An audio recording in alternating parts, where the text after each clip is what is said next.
اللہ تعالیٰ نے قرآن میں بڑے افسوس کے ساتھ بتایا ہے کہ انسان بڑا ناشکرا ہے، یعنی اگر اسے کچھ نہ ملے تب بھی وہ شکوہ کرتا ہے، اور اگر اسے سب کچھ مل جائے تب بھی وہ اس کی قدردانی نہیں کرتا۔ ہم بہت بد نصیب لوگ ہیں، ہم خوش ہونے کے لیے بڑے بڑے لمحوں کا انتظار کرتے ہیں اور اس دوران کتنے چھوٹے چھوٹے لمحوں کو گنوا دیتے ہیں، ہمیں خود بھی اندازہ نہیں ہوتا۔ اللہ تعالیٰ قرآن میں فرماتا ہے اگر تم شکر ادا کرو گے تو میں تمہیں زیادہ دوں گا۔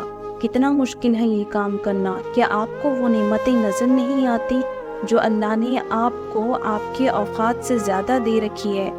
نعمتیں پانا بڑا آسان ہوتا ہے، لیکن ان نعمتوں کو سنبھال کر رکھنا بڑا ہی مشکل ہوتا ہے۔ تو آپ اپنی نعمتوں کو سنبھال لیں، اب شکر کی عادت ڈال لیں۔ رسول صلی اللہ علیہ وسلم نے بھی فرمایا مومن کا معاملہ عجیب ہے، اس کا ہر معاملہ اس کے لیے بھلائی کا ہے، اور یہ بات مومن کے علاوہ کسی کے لیے میسر نہیں۔ اسے خوشی اور خوشحالی ملے تو شکر کرتا ہے اور یہ اس کے لیے اچھا ہوتا ہے، اس کو کوئی نقصان پہنچے تو اللہ کی رضا کے لیے صبر کرتا ہے، کیونکہ یہ بھی اس کے لیے بھلائی ہوتی ہے۔ اللہ اپنے بندے کے لیے کبھی بھی برا نہیں سوچتا، اسی لیے ہر حال میں شکر کرنا سیکھے، کیونکہ ہمیں جتنا بھی ملتا ہے ہمیں اپنے اعمال سے بڑھ کر ہی ملتا ہے، پھر وہ روٹی کا ایک ٹکڑا ہو یا پانی کا ایک قطرہ۔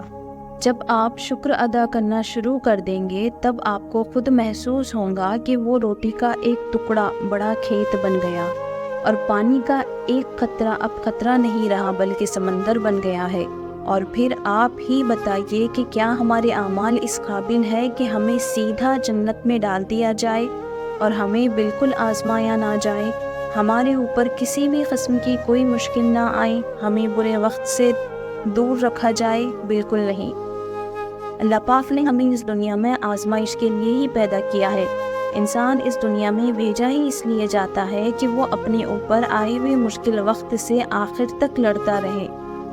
انسان کو پہلے اس فانی دنیا میں اتارا جاتا ہے اور کبھی باقی رہنے والی نہیں، اور پھر اس پر آزمائشیں ڈالی جاتی ہے، اس کا صبر آزمایا جاتا ہے، اسے اس کے نفس کا امتحان لیا جاتا ہے۔ اللہ پاک نے ہمیں اس دنیا میں آزمائش کے لیے ہی پیدا کیا ہے۔ انسان اس دنیا میں بھیجا ہی اس لیے جاتا ہے کہ وہ اپنے اوپر آئے ہوئے مشکل وقت سے آخر تک لڑتا رہے۔